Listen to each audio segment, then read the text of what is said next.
ഇതെന്താണ് ഈ അരിഞ്ഞു വെച്ചേക്കണേന്ന് കരുതണ്ട കേട്ടോ. താഴ്ത്തമ്മ ഇന്നലെ ഞാൻ ജോലി കഴിഞ്ഞ് ചെല്ലുമ്പോഴത്തേക്കും കപ്പളങ്ങയൊക്കെ അരിഞ്ഞു വെച്ചിട്ടുണ്ടായിരുന്നു കേട്ടോ. അപ്പോൾ ആ കൂട്ടത്തിൽ എനിക്കും കുറച്ച് തന്നു കേട്ടോ. പിന്നെ അമ്മയും ഞാനും ഒരുമിച്ചാണ് പണി കഴിഞ്ഞ് വീട്ടിലെത്തിയത്.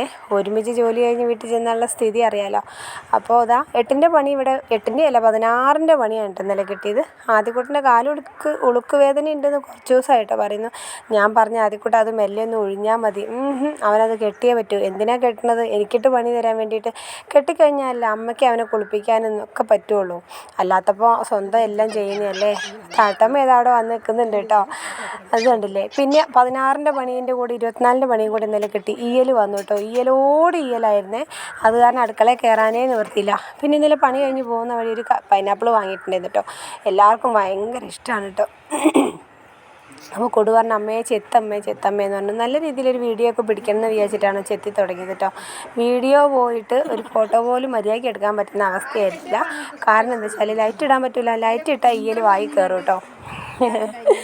അതുകൊണ്ട് തന്നെ ലൈറ്റ് ഇടാതെ ഇരുട്ടത്ത് ഞങ്ങൾ എന്ത് ചെയ്തു, എല്ലാവരും തിണ്ണയിൽ വന്നിരുന്നു. പൈനാപ്പിൾ ചെത്തിയിട്ട് പാത്രത്തിണ്ടില്ലേ ഈയലാണ് ഈ പാറുന്നത് കേട്ടോ. പാത്രത്തിൽ പോലും ഇട്ടില്ല. മുറിച്ച് അപ്പം തന്നെ ഓരോരുത്തരെ കൈ കൊടുത്തു കേട്ടോ. പിന്നെ ചിക്കൻ കൊണ്ടുവന്നിട്ടുണ്ടായിരുന്നു ചേട്ടൻ. എല്ലാം കഴിഞ്ഞ് ഈയൽ വിരുന്ന് വന്നവരൊക്കെ തിരിച്ചു പോയതിന് ശേഷമാണ് കേട്ടോ നമ്മൾ കറി അടുപ്പത്ത് വെച്ചത്. പിന്നെ ഉപ്പ് നോക്കി മുളക് നോക്കി എല്ലാം റെഡിയാക്കി ഏകദേശമൊക്കെ ആക്കി വെച്ചിട്ടുണ്ട് കേട്ടോ. പിന്നെ വേഗം കുപ്പി മാറ്റി, ഇല്ലെങ്കിൽ ഇനിയും ചിലപ്പോൾ ഞാൻ പൊടി വാരി ഇട്ടാലോ.